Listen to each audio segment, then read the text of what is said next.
नमस्कार, FM news देख रहे हैं आप। मैं हूं आपके साथ नेहा वालिया। स्वागत है आप सभी का बड़ी खबरों में। प्रधानमंत्री नरेंद्र मोदी की बात सबसे पहले करेंगे। प्रधानमंत्री नरेंद्र मोदी और ऑस्ट्रेलिया के पीएम स्कॉट मॉरिसन ने आज दूसरी भारत ऑस्ट्रेलिया वर्चुअल शिखर वार्ता में हिस्सा लिया। पीएम मोदी ने ऑस्ट्रेलिया के पीएम से कहा कि व्यापार और निवेश, रक्षा और सुरक्षा, शिक्षा और नवाचार, विज्ञान और प्रौद्योगिकी ही हमारा पहले से ही बहुत घनिष्ठ सहयोग रहा है।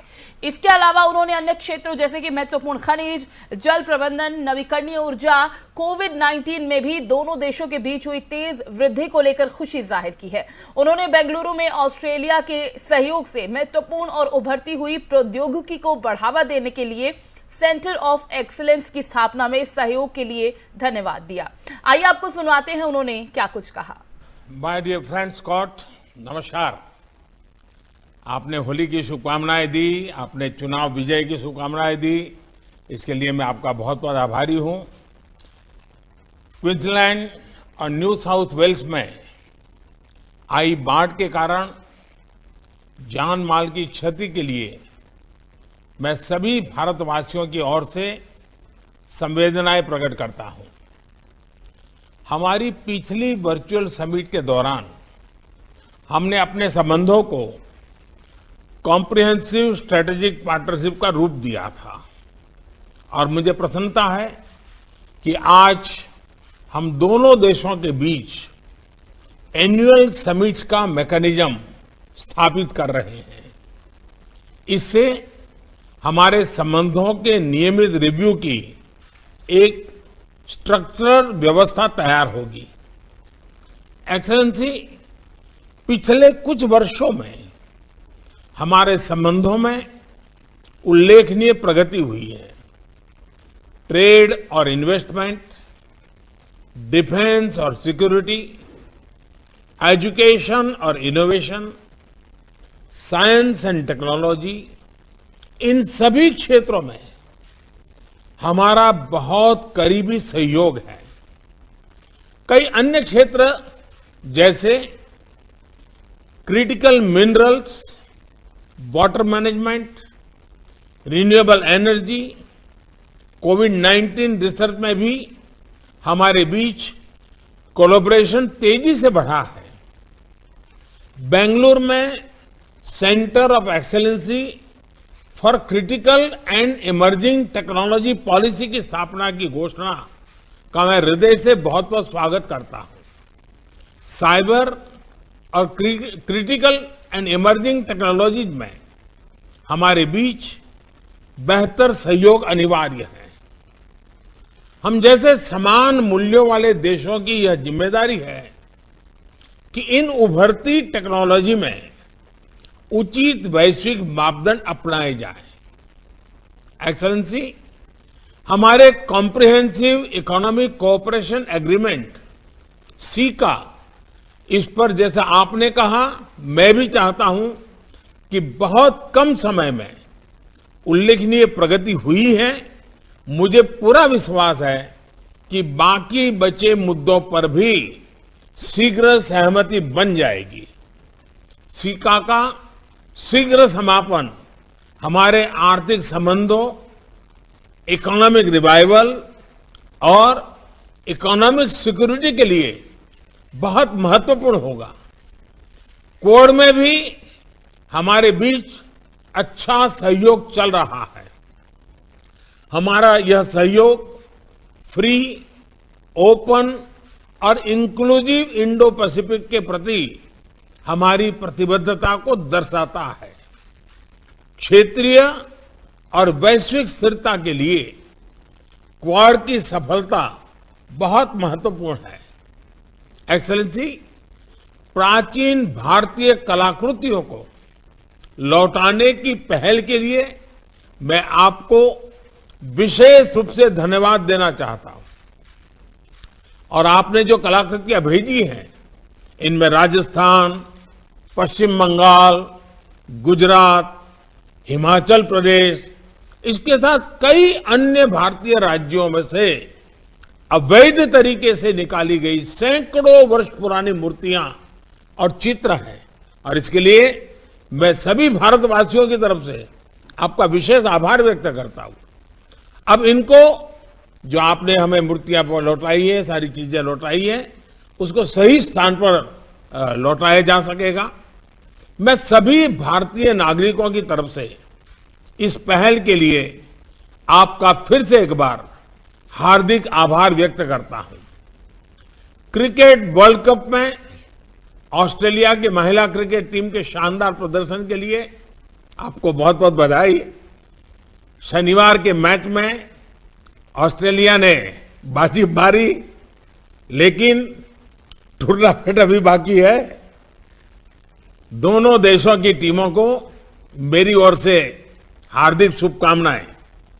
एक्सेलेंसी, एक बार फिर आज आपसे विचारों का आदान प्रदान का अवसर मिला, इसके लिए मैं प्रसन्नता व्यक्त करता हूं। अब मैं मीडिया के मित्रों को धन्यवाद देते हुए ओपन सेशन को समाप्त करना चाहता हूं। अब बात करेंगे उत्तराखंड की कि आखिर उत्तराखंड में किसके सर पर सीएम का ताज सजने वाला है। इसका फैसला आज देहरादून में होने वाली विधायक दल की बैठक में सीएम के नाम पर मोहर लगने पर हो जाएगा। बैठक में केंद्रीय पर्यवेक्षक और रक्षा मंत्री राजनाथ सिंह मुख्यमंत्री के नाम का ऐलान करेंगे। विधानसभा चुनाव में 2/3 बहुमत हासिल करने वाली बीजेपी में कई दिनों से मुख्यमंत्री पद को लेकर चल रही हलचल आज खत्म हो जाएगी। बीजेपी प्रदेश कार्यालय में आज शाम ये बैठक होने वाली है विधायक मंडल दल की, जिसमें पार्टी हाईकमान के फैसले के मुताबिक मुख्यमंत्री के नाम पर ऐलान किया जाएगा। बैठक में भाग लेने के लिए केंद्रीय रक्षा मंत्री राजनाथ सिंह, विदेश राज्य मंत्री मीनाक्षी लेखी, प्रदेश प्रभारी दुष्यंत गौतम सोमवार दोपहर को देहरादून पहुंचे हैं। इसके अलावा बैठक में चुनाव प्रभारी प्रहलाद जोशी समेत प्रदेश के सभी राज्यसभा और लोकसभा सांसद और नवनिर्वाचित विधायक हिस्सा लेंगे।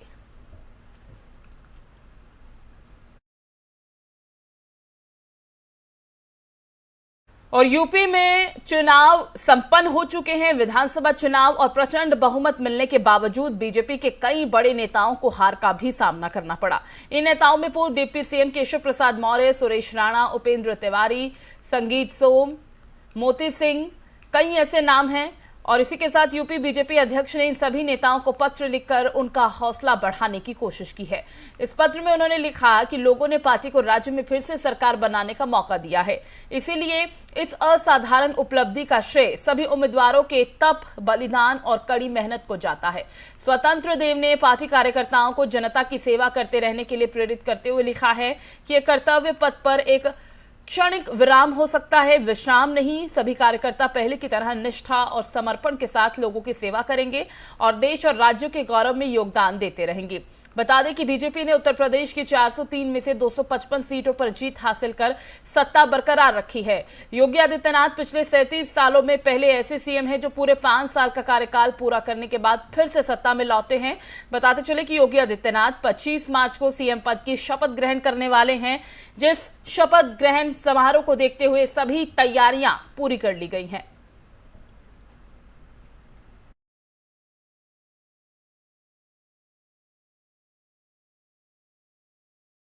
वही चुनाव में आपसी बयानबाजी अलग बात है, लेकिन चुनाव खत्म तो फिर सब कुछ आम हो जाता है। ऐसा ही कुछ पंजाब में भी आज देखने को मिला, जहां पंजाब के पूर्व मुख्यमंत्री चरणजीत सिंह चन्नी ने सोमवार को प्रदेश के मुख्यमंत्री भगवंत मान से मुलाकात की। दोनों नेताओं की यह मुलाकात चंडीगढ़ में हुई।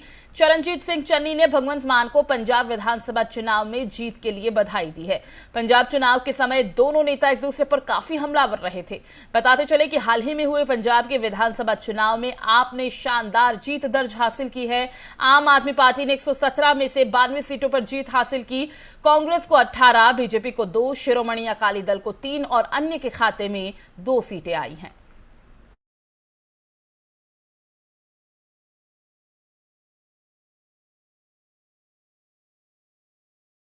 पंजाब में राज्यसभा की 5 सीटों पर 31 मार्च को चुनाव होने जा रहा है। आम आदमी पार्टी ने दिल्ली से विधायक राघव चड्ढा को पंजाब से राज्यसभा का टिकट दिया है। राघव चड्ढा ने राज्यसभा भेजे जाने के लिए पार्टी संयोजक अरविंद केजरीवाल का शुक्रिया अदा किया। राघव चड्ढा का कहना है कि वो संसद में भगवंत मान की कमी नहीं खलने देंगे। राघव चड्ढा अपनी मां के साथ नॉमिनेशन फाइल करने के लिए पहुंचे। राघव चड्ढा ने कहा केजरीवाल जी ने मुझ पर विश्वास दिखाया है कि इतनी छोटी उम्र में मुझे यहां भेजा गया। राघव चड्ढा पंजाब में आम आदमी पार्टी के सह प्रभारी हैं। पंजाब विधानसभा चुनाव में आम आदमी पार्टी को जीत दिलाने में राघव चड्ढा का अहम योगदान रहा है। पंजाब में 9 अप्रैल को 5 राज्यसभा की सीटें खाली होने जा रही हैं। चुनाव आयोग ने पंजाब चुनाव के नतीजे आने के बाद ही राज्यसभा की 5 सीटों पर चुनाव का ऐलान कर दिया था। आम आदमी पार्टी विधानसभा चुनाव में 92 सीटें जीतने में कामयाब रही और अब राज्यसभा की सभी सीटें उसके खाते में जा सकती हैं। राघव चड्ढा के अलावा आम आदमी पार्टी ने हरभजन सिंह, संदीप पाठक, अशोक मित्तल और संजीव अरोड़ा को राज्यसभा भेजने का फैसला किया है। 21 मार्च राज्यसभा चुनाव के लिए नॉमिनेशन फाइल करने की आखिरी तारीख है।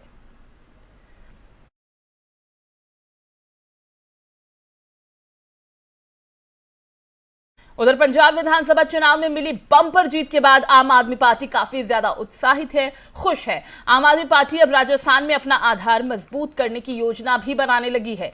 जी हां, पार्टी नेताओं के मुताबिक आप राजस्थान में संगठन को मजबूत करने के लिए 26 से 27 मार्च के 2 दिवसीय राज्य स्तरीय विजय उत्सव सम्मेलन करने वाली है। इसमें पार्टी के प्रदेश प्रभारी और राज्यसभा सांसद संजय सिंह पदाधिकारियों और कार्यकर्ताओं से चर्चा करेंगे।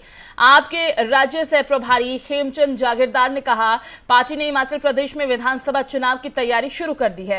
राजस्थान पंजाब का पड़ोसी राज्य है और नई दिल्ली के करीब है, इसीलिए राज्य में संगठन को मजबूत करने के लिए पार्टी 26 और 27 मार्च को 2 दिवसीय राज्य सम्मेलन आयोजित कर रही है। उन्होंने कहा कि पार्टी की नीतियों को जमीनी स्तर पर आगे ले जाने और अगले विधानसभा चुनाव की तैयारी की रणनीति पर चर्चा करने के लिए पार्टी के प्रदेश प्रभारी संजय सिंह भी सम्मेलन में हिस्सा लेंगे। गौरतलब है कि राजस्थान में 2023 के आखिर में विधानसभा चुनाव होने हैं। जागीरदार ने यह भी कहा कि राजस्थान में पार्टी के प्रदेश अध्यक्ष के नाम की घोषणा जल्द ही की जाएगी। पार्टी नेताओं ने कहा कि 2 दिवसीय सम्मेलन के दौरान द्वारका से आपके विधायक और पूर्व सांसद महाबल मिश्रा के बेटे विनय मिश्रा को राजस्थान की जिम्मेदारी दी जा सकती है। सूत्रों के मुताबिक सांसद संजय सिंह नए चेहरे को पेश कर सकते हैं।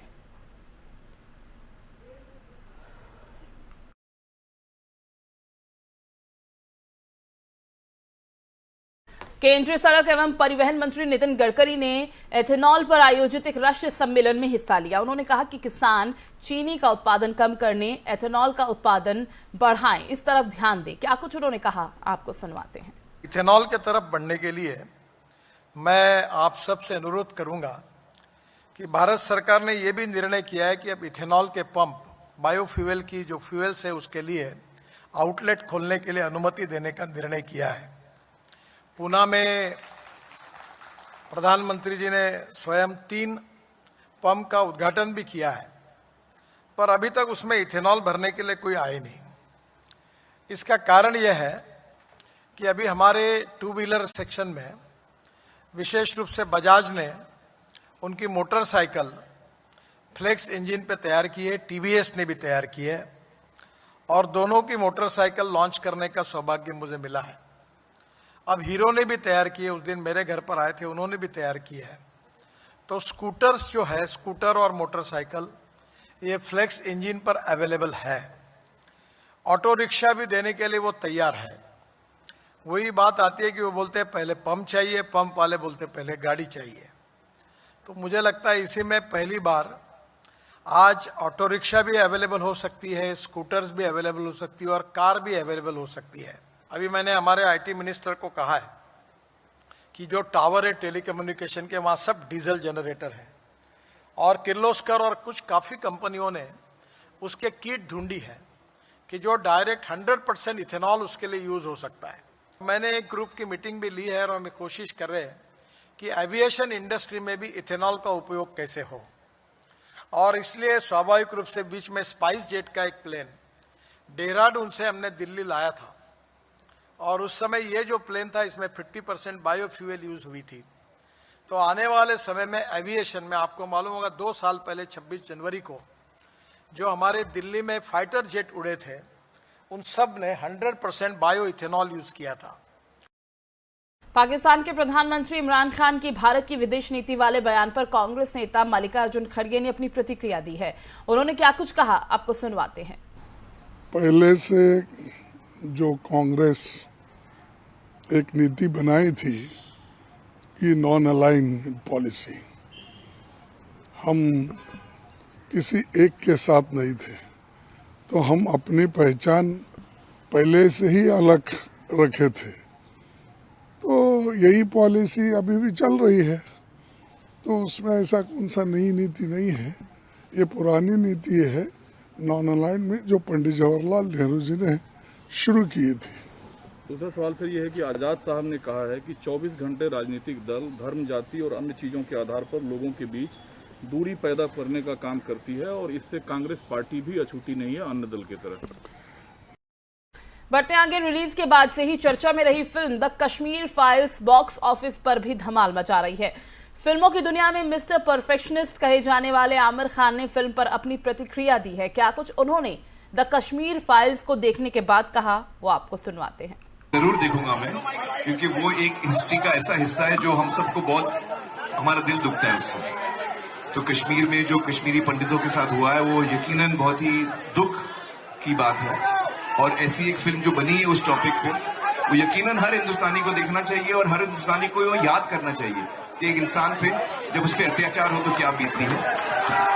तो ये जो फिल्म बनी है, this is touch the emotions of all people who believe in humanity, and I think that's what is wonderful.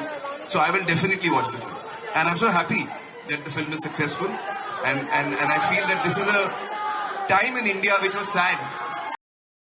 उधर चीन में सोमवार को एक बड़ा हादसा हुआ है। समाचार एजेंसी AFP के मुताबिक यहां एक यात्री विमान क्रैश हो गया, जिसमें करीब 133 लोग बताए जा रहे हैं जो सवार थे। घटना देश के दक्षिण पश्चिमी हिस्से में हुई है। तस्वीरें हैं आपके सामने। हादसे में कितने लोग हताहत हुए हैं इसकी अभी तक कोई जानकारी मिल नहीं पाई है।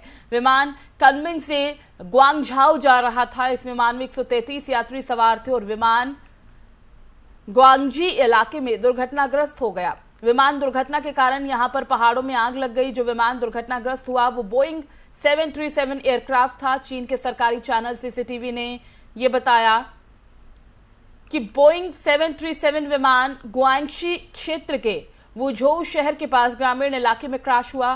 विमान के दुर्घटनाग्रस्त होते ही आग का एक बड़ा गुबार देखा गया। चीनी मीडिया चैनल ने कहा कि बचाव दल को मौके पर भेज दिया गया है। गुआंगशी आपातकालीन प्रबंधन विभाग ने एक बयान में कहा कि एक बोइंग 737 यात्री विमान चाइना ईस्टर्न एयरलाइंस के 133 लोगों को लेकर जा रहा था, जो गुआंगशी में टेंग काउंटी के वुझोउ में दुर्घटनाग्रस्त हो गया। इससे पहाड़ों पर आग लग गई। यहां बचाव दल को भेजा गया है और उनसे संपर्क करने की कोशिश की जा रही है। हताहत कितना हुआ, कितनी संख्या है, इसके बारे में जानकारी नहीं मिल पाई है। घटना का एक वीडियो भी सोशल मीडिया पर खूब वायरल हो रहा है, जिसमें पेड़ों के बीच में से सफेद धुआं निकलता हुआ दिखाई दे रहा है। ये वही तस्वीरें हैं जो सोशल मीडिया पर जमकर वायरल हो रही हैं। इस विमान में बताए जा रहे हैं कि करीब 133 लोग सवार थे। विमान फिलहाल दुर्घटनाग्रस्त हुआ है और चीन में ये विमान हादसा हुआ है, जिसकी तस्वीरें सोशल मीडिया पर वायरल हो रही हैं। साथ ही साथ बताते चले कि जिस तरह का ये गुबार देखने को मिल रहा है हवा में, बताया जा रहा है कि करीब जो 133 लोग इस विमान में सवार थे, उन सभी की हादसे में मौत की आशंका जताई जा रही है।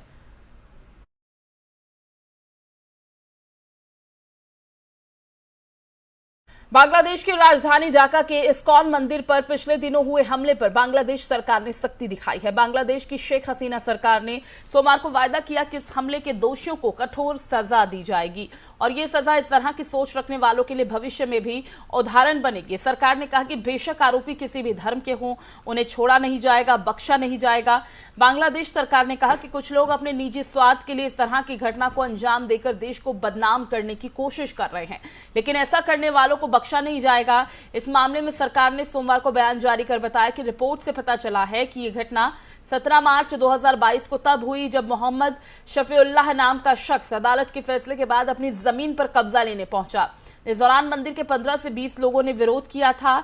जांच में ये बात भी पता चली है कि इस्कॉन के सदस्यों ने 2016, 2017 और 21 में CRPF की धारा 145 के तहत मोहम्मद शफीउल्लाह के खिलाफ केस दर्ज कराया था। इस मामले को खारिज करते हुए अदालत ने शफीउल्लाह को भूमि पर कब्जा देने के लिए अनुमति दे दी थी कि वो भूमि पर अपना कब्जा ले सकते हैं। उसका कहना है कि उस जमीन को लेकर उनके पास कानूनी दस्तावेज और जमीन के मूल दस्तावेज भी हैं। बताते चले कि इससे पहले गुरुवार को बांग्लादेश की राजधानी ढाका में 200 से ज्यादा लोगों की भीड़ ने कथित तौर पर इस्कॉन राधाकांत मंदिर में तोड़फोड़, लूटपाट और अंदर मौजूद लोगों से मारपीट की थी और इसमें कुछ लोग घायल भी हुए थे, जिसके बाद ढाका की जो सरकार है वो अब एक्शन मोड में नजर आ रही है और दोषियों के खिलाफ सख्त कार्रवाई की जाएगी। उन्हें बख्शा नहीं जाएगा, उन पर एक्शन लिया जाएगा और कड़ी सजा दी जाएगी।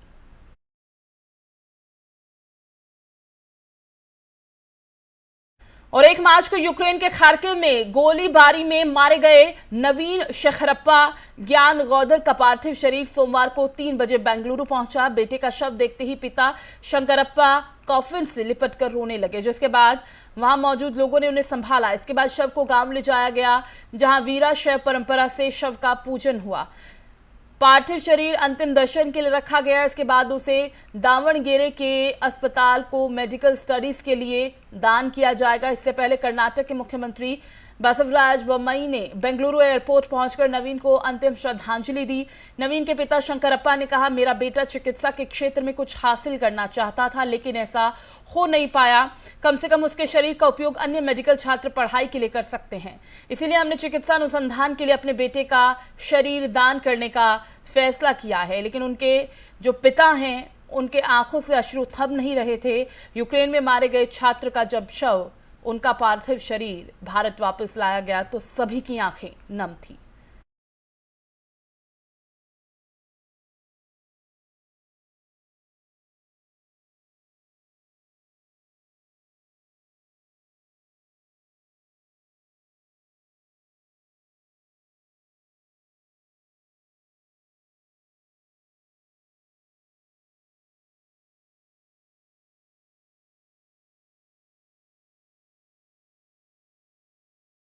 उधर रूस यूक्रेन जंग के 25 दिन पूरे हो चुके हैं, लेकिन यूक्रेन ने अभी भी घुटने नहीं टेके हैं। मारियुपोल सोमी शहर पर रूस के भयानक बमबारी जारी है, जिसकी वजह से वहां काफी नुकसान हुआ है। सोमवार सुबह जानकारी मिली कि सुमी क्षेत्र में एक प्लांट में अमोनिया गैस लीक हुई है। ये गैस रूसी बमबारी की वजह से लीक हुई है। इस लीक गैस का असर सुमी में 5 किलोमीटर के दायरे में देखने को मिला। ये गैस हवा से भी हल्की होती है। फिलहाल लोगों को सलाह दी गई है कि वो बंद जगह अंडरग्राउंड शेल्टर्स में जाकर खुद को बचाएं।